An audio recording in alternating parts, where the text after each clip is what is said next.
Halo DKT Lovers, saya Dr. Ririn SPOG. Saat ini kita ada di segmen PTD. Tanya-tanya dokter, ada beberapa pertanyaan yang sudah masuk ke dalam IG kita. Mari kita bahas.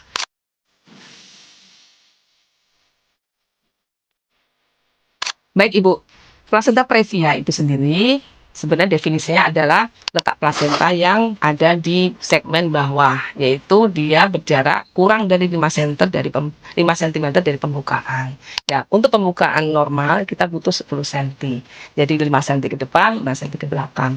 Otomatis letak plasenta yang kurang dari 5 cm dari pembukaan berarti dia menutupi jalan lahir.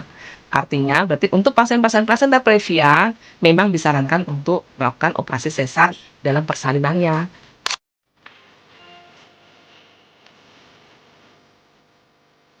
Baik Ibu, untuk HPA sendiri kan pengertiannya hari perkiraan lahir, tapi sebenarnya itu usia kehamilan Ibu sudah masuk ke 40 minggu. Artinya itu berhubungan dengan fungsi plasenta dalam menghantarkan oksigen dan nutrisi kepada bayi. Semakin tua umur plasentanya juga fungsinya akan semakin menurun. Jadi solusinya jika sudah melewati HPL sebaiknya segera dilahirkan. Apakah itu dengan cara induksi ataupun dengan cara sesaria.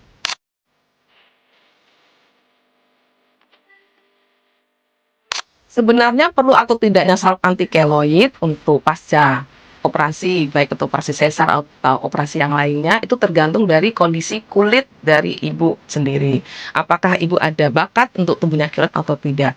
Sebenarnya ciri-ciri dari tumbuhnya keloid pada luka operasi itu bisa terlihat saat luka operasi itu terasa gatal dan kemerahan atau lebih meninggi dari sekitarnya.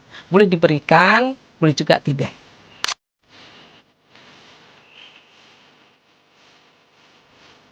Sebenarnya recovery untuk pasca SC itu memakan waktu 6 sampai 8 minggu. Jadi 1,5 sampai 2 bulan setelah operasi. Namun itu dahulu sebelum ada operasi dengan menggunakan teknologi ERAK. Tetapi setelah adanya teknologi ERAK, mungkin recovery lebih cepat. Seperti di rumah sakit DKT ini kita sudah memberikan pelayanan ERAK, baik itu BPJS kelas 3, kelas 2, kelas 1 ataupun malah VIP. Jadi recovery-nya lebih cepat daripada itu. Untuk program hamil selanjutnya, kita membutuhkan waktu 2 tahun. Tidak berhubungan dengan luka sebenarnya, tetapi lebih berhubungan dengan kondisi pemulihan ibu, seperti dia harus mempersiapkan fisiknya ataupun cadangan darahnya dan kesiapan mentalnya untuk mendapatkan kehamilan berikutnya.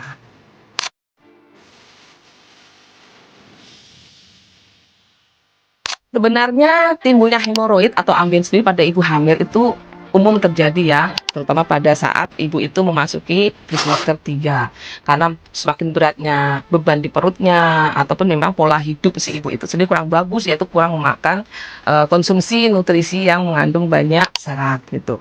Kapan dikatakan hemoroid itu bahaya? Yaitu ketika sudah ada tanda perdarahan pada anusnya atau dia ada tanda infeksi, yaitu teraba panas, nyeri, dan keras di daerah hemoroidnya tersebut.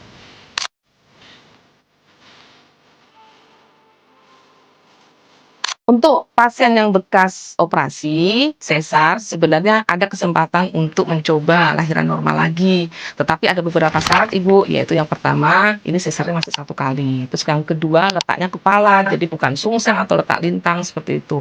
Atau juga letak plasenta yang tidak menutupi jalan lahir. Dan yang ketiga syaratnya adalah lancar. Lancar dalam arti proses persalinan. Jadi saat persalinan dia harus diobservasi apakah dia memenuhi syarat jamnya kemajuan dalam proses persalinan, dan syarat selanjutnya adalah dia dilakukan di rumah sakit.